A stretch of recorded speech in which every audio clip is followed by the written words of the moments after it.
Hi everybody, this is the Flat Cap Cafe Racer. In my previous video, I brought you what I consider to be the realistic expectations going into a dealership for buying a motorcycle, for getting the bike serviced and the accessories. In this video, I'm going to bring you the perspective from the dealer on purchasing a motorcycle. So stay tuned. Meerkat. Today I'm at Indian and Triumph Motorcycles talking with Hunter and Tony on getting their perspective on buying motorcycles. To begin with, could each one of you tell us a little bit about your experience in riding motorcycles and in the motorcycle industry? Good. So I got my first dirt bike when I was 5 years old. I had been riding dirt bikes most all of my life. Once I joined the military at 20 years old, that's when I got my first street bike. I got a CBR 600RR, and I loved that thing. I had it for 8 years. Then I got into the bigger super sport bikes, got into the track days. I've done more track days than I can remember. I used to lead group rides. You don't want to get too big into a group, but we lead rides, go through Central Texas and go get barbecue and ride for 10 hours a day. But it's something that I've always enjoyed. I've enjoyed the people that I've met, and it's something that I believe people should do. Well, it's definitely a generational difference between Hunter and I. I started riding when I was 8 years old, and we were just talking a few minutes ago about the first bike ride, '63 Honda Dream 300 Scrambler. I mean, that was the beginning. That's what hooked me. Riding ever since that point in time. Was in ISU for college here in Idaho. Worked at the Kawasaki at Pocatello. Bought my first Kawasaki back then. It was a Z1900 because it was the fastest bike in the world. It didn't handle worth a darn, but it was fast. I remember that. Yeah, and since that time, you graduate you go through that enduro riding, dirt bike riding, rode Bull Taco, Woods Persangs back in those days. Graduated up and thought, well, get into the other world, and went into my lifelong business of construction management and things like that, and got tired of that and decided that, the biking never left. It was always there. Got back into some of our other company stuff here, and been in this business now for 7-8 years. Ridden my whole life. Took a little time off when the kids came around. Sometimes you got to make a choice between what you can afford and what you can't afford. So now I ride. I ride what I call my couch with handlebars. And currently looking at crossovering into, doing more of the adventure world, things like that, because you're always riding and you always look at a road that heads off to the left or the right and you go, gosh, I wonder where that goes. Been a long time since I've been up there, Well, you're full of temptation around here. Oh yeah, this whole world of temptation is, and we get customers that come in and they go, well guys, you guys get to ride every day. Yeah, we do, because we move bikes around all the time. We get the opportunity to ride almost every bike imaginable that can come through the door. That is true. And that in itself, I mean, we don't get to spend a lot of time on some of them, but on the other hand, we do. And we're involved with the local rider group here, and as far as in our store, and we make the big loops. We ride. I'm kind of a solo guy now. I get the wife, and we head a different direction. So that's kind of my history of riding that stuff. So we have two very experienced motorcycle salesmen. So how does that help you with your customers? Do you think your experience helps them make a better decision on picking the motorcycle they want? So from my experience, I like it because I can speak from a point of knowledge. What I can give my customers is not something that you can read off of a book. I don't have what some sales manager taught me to say. I don't know everything about bikes. In fact, the more you learn about bikes, the more you learn that you don't know a lot of things about bikes. But what I do know is I do know the right tools for the job, and getting to know that person and getting to know what they want to do, what experience they want to have, is going to give me the opportunity to help them pick the right bike for what they're going to need. And that's the big plus in this business is knowledge.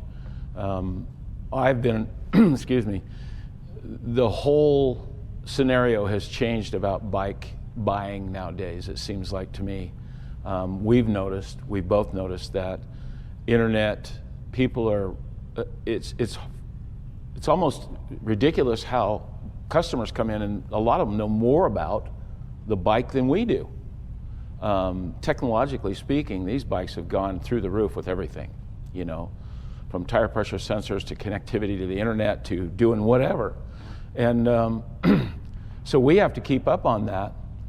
But first and foremost, we have to build a relationship with our clients that walk through the door, finding out where they're at in their riding experience, seeing what they're doing, you know, see what they've been doing, what they've been riding.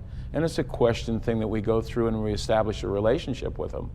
And once we do that, it's pointing them in the right direction. Hunter has different knowledge in different directions and I have different directions, and we can pretty much fit whoever walks through the door and whatever they're riding, and we single out their capabilities. You know, if they're a new rider, 9 times out of 10, they really don't know exactly what they want. You know they want a bike, that they're excited about it. Some of them have gone through the ride programs that we have here, and they're excited, and well, I want to have this and I want to have that. And it's up to us as salesmen to kind of kick back and go, well, let's talk about this a little bit and see what is going to fit you better. That sounds great, guys, but how do you go about determining what fits the customer the best? The first thing you do is you have to have the conversation. Yep. You have to say, hey, welcome in here. You know, this is my place of business, and it's a great opportunity to get to share that with my customers. And it's, hey, what are you doing? Cool. What do you ride? How long have you been riding? What are you looking for?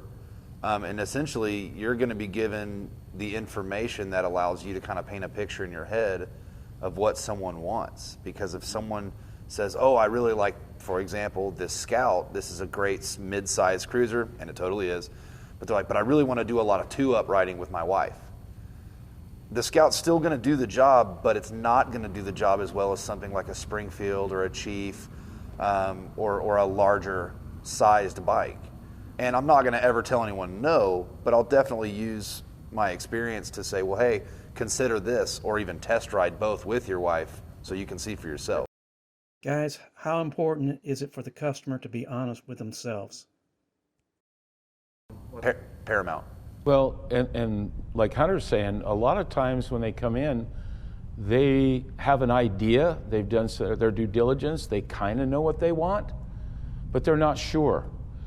Sometimes it gets down to the height of a seat might make the difference between their first love or their first choice versus the other bike that might be more suited to them that has a higher seat height. Yeah. It's a comfortability thing. You have to build that comfortable scenario for them to understand. You know, just like Hunter's saying, you come in and you want to do two-up riding. We have bikes that are not really conducive to two-up riding, you know. And it's just a learning, it's a relationship process that we go through with our customers, you know, to find out what is the best purchase for them. So neither one of you guys would hesitate to redirect a buyer to a different bike if necessary.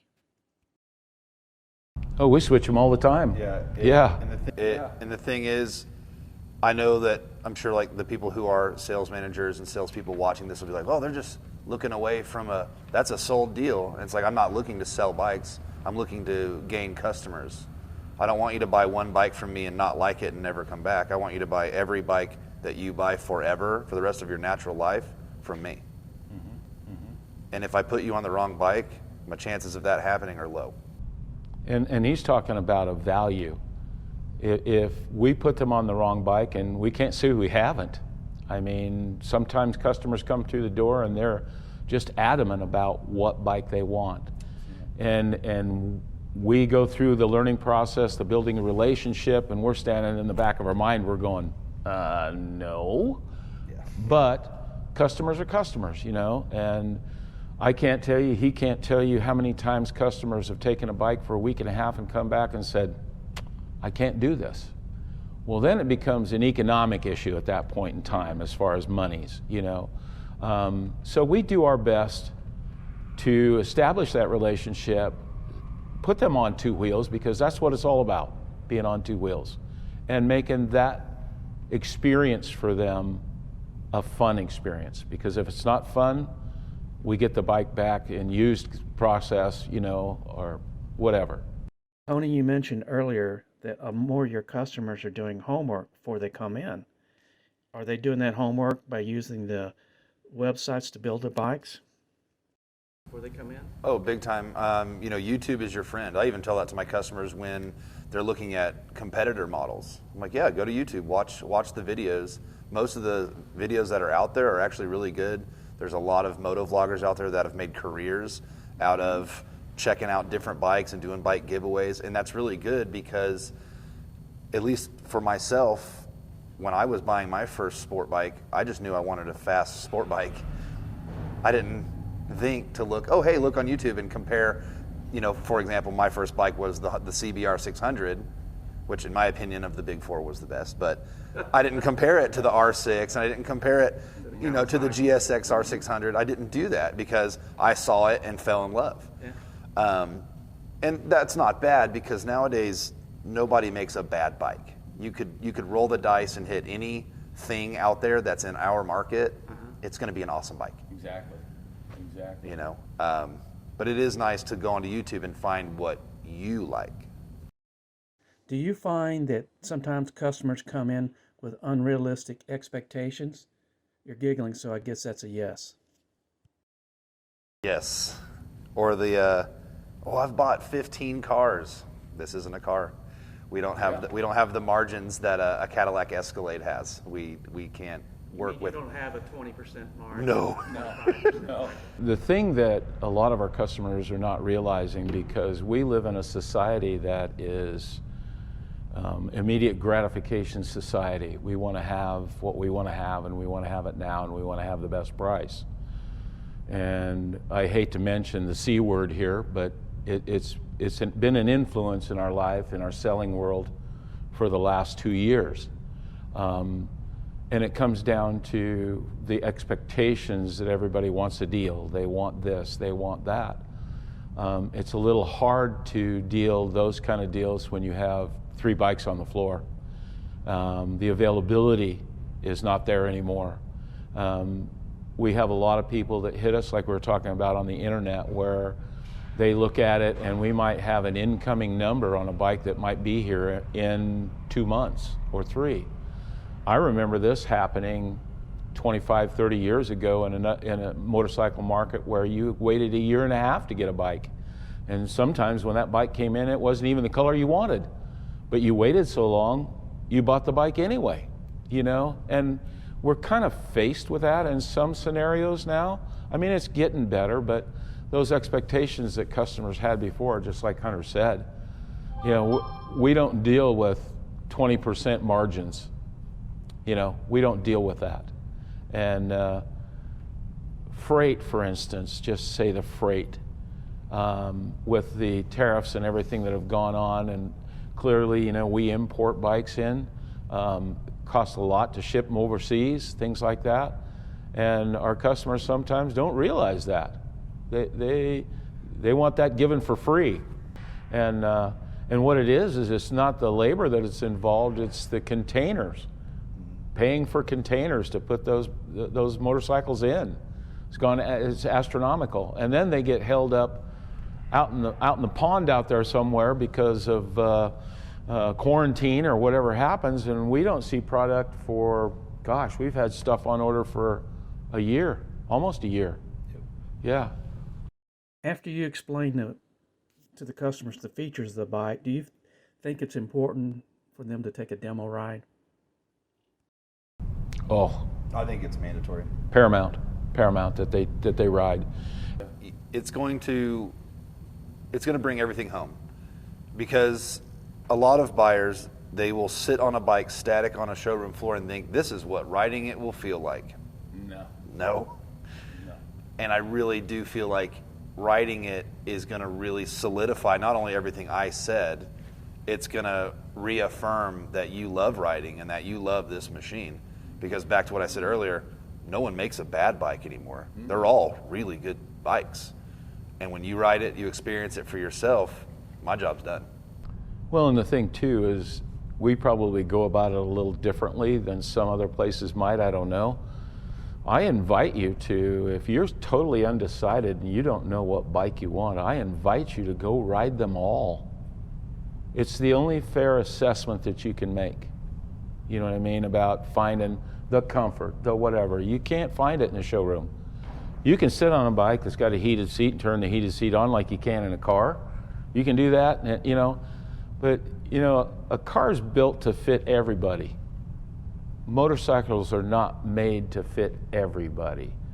You know, they say that there's a butt for every seat. Well, there is. But it's up to us as salesmen to do a good job is to find the right seat, you know. And we have had customers that walk in the door and go, slap their stuff on the table and go, this is the bike I want. And we go, okay, are you sure? Can we tell you a little bit about this bike? And they will rattle off all the 100 points to that bike and be done. We have those. But the most and majority of the people that we have come in with a mind full of information, stuff that they've read, stuff that they've read blogs about. And we get guys coming in and they'll say, well, what about this and what about that? And I said, so how many of those blogs did you read? And then I'll point out to them that, you know, I can say anything I want on a blog. Come into our showroom, sit down, sit on a bike, look at it, take it for a ride. You tell me what you think. When customers come in, do you feel that they need to have all the features and all the electronics explained to them? Yeah, it's part of our job. Big time on our higher end models like our Roadmasters, and on the Triumph side, like your Tiger GT Pro, Rally Pro. The connectivity. Yep. And a lot of riders might not be as educated on how the electronics work, and that's our job to show them. I've even had guys come in here and they're on a $35,000 Roadmaster and say, Hunter, you can change the suspension on this? And I'm thinking, who sold you this bike? Like, you should know that. Like, that's right. A big deal. Right. Yeah.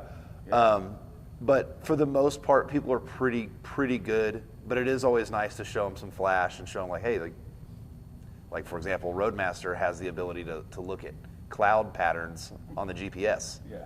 That's nuts. Yeah. But if I was going to be on if you were going to be on a bike for a week at a time, that'd be kind of cool. They even have a deal coming out on those for traffic aware, you know, as far as traffic in front of you.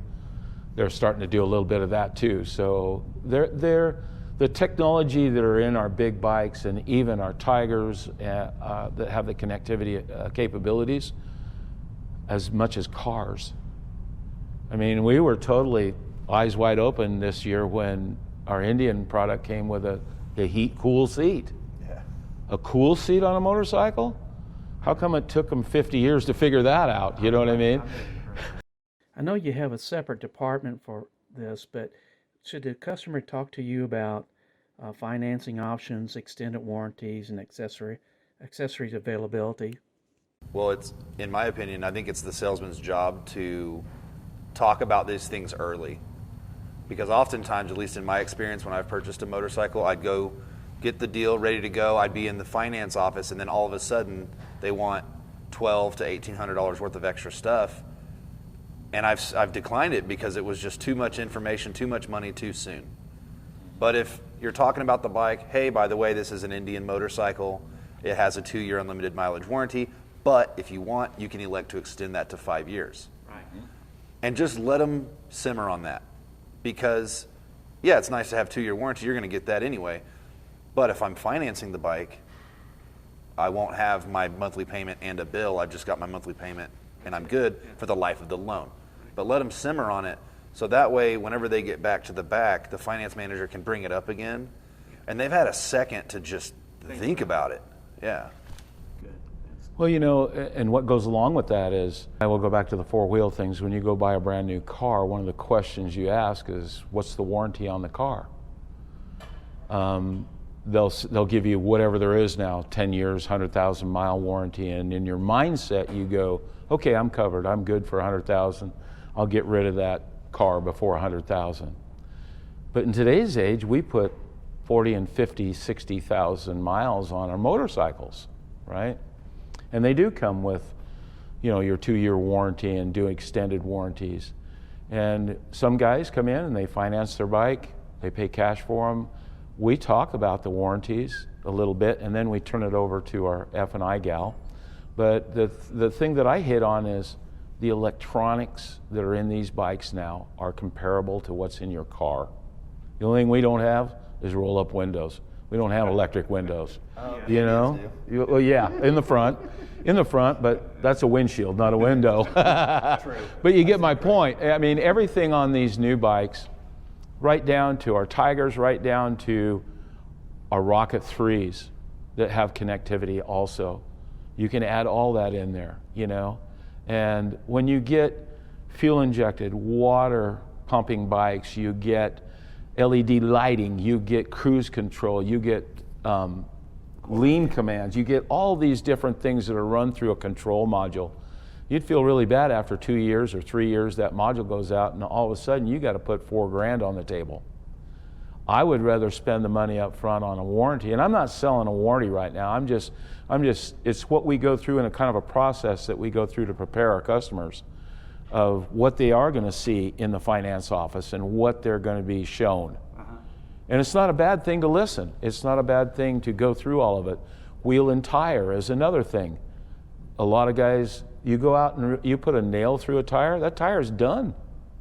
Wouldn't it be nice to have wheel and tire on your bike and be able to prorate the tire? There you go. That was in his tire. I picked this up Yeah. on a used bike that I was borrowing for the Yeah. weekend, and I got to buy a tire. Yeah. Because I picked up Yeah. someone's bolt. And we've had, you name it, out on the road, you don't know what's there. So part of what we do is we show you what's available to you, what you can purchase, and it's up to you ultimately. We're not, neither one of us are high pressure type salesmen. Are we motivated? You bet we're motivated. That's what we're paid to do. But we want to make sure that that part, I mean, what would you do if you were out somewhere and your bike broke down and you had the type of insurance that would take care of your towing and lodging, but wouldn't fix your bike? Or take it to a dealership that you can get it fixed, you know?